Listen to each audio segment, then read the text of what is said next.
Thanks to a recent decision by the EPA, more than 110 million American citizens will now be subjected to increased amounts of cancer-causing corporate toxins in their drinking water. I'm with Farron Cousins tonight. We're going to talk about that. Farron, look, you know, I got to tell you, we all expected the worst from the EPA here because the only way I can describe the EPA lately, I'd say over the last 2 decades really, is a captured agency.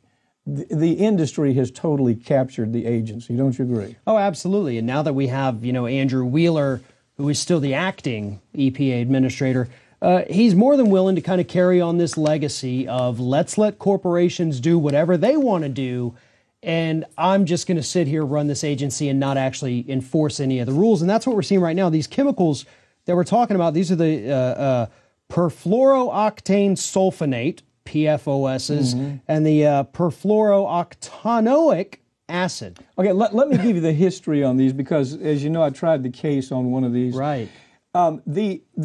What happened was 3M decided that the PFAS was so dangerous that they stopped making it. They stopped manufacturing it. And there's the letter that came out in the trial on PFOA was where they're discussing the idea that they have a responsibility to citizens. They have a responsibility to the government. They have a responsibility to their shareholders to pull it off the market because it is so dangerous, and the toxic cost and the financial cost down the road would be huge. So they pulled it off the market. And so now they're the ones that developed it. They said it's this dangerous. But now we have an EPA administrator who says, Andrew Wheeler says, no, we're not going to actually say it's dangerous. Matter of fact, we're not even going to put any limits on what can be sold, any reasonable limits on what can be sold or what you find in your drinking water.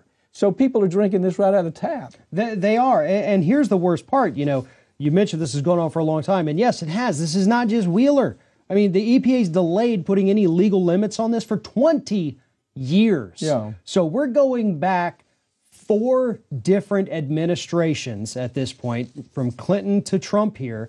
They all knew this. They all had the same material, except it's evolved over the years to show even worse things. But even back in the late 90s, they knew this stuff was toxic. They knew it was going to cause cancer. And look, right now, there's no legal limit on PFOAs and PFOSs.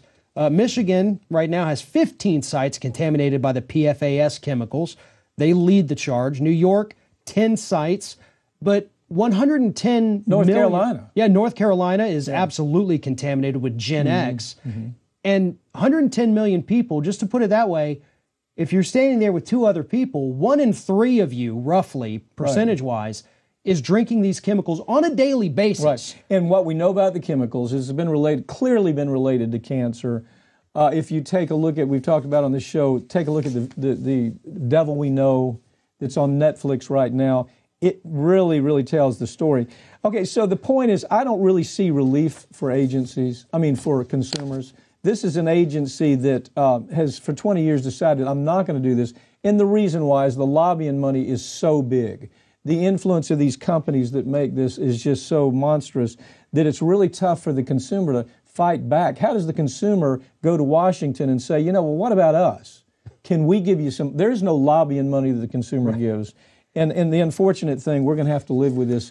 Wheeler certainly is not going to pull us out of it. Well, just to make one more note here, the EPA in December 2018, so 2 months ago, they said that these particular chemicals we're talking about, they cause developmental effects in fetuses or women who are breastfeeding, low birth weight, accelerated puberty, skeletal problems, testicular cancer, kidney cancer, liver damage, thyroid damage, cholesterol changes. And Wheeler, in all that, Wheeler says, no, we're not going to give you any limits that you can actually go by.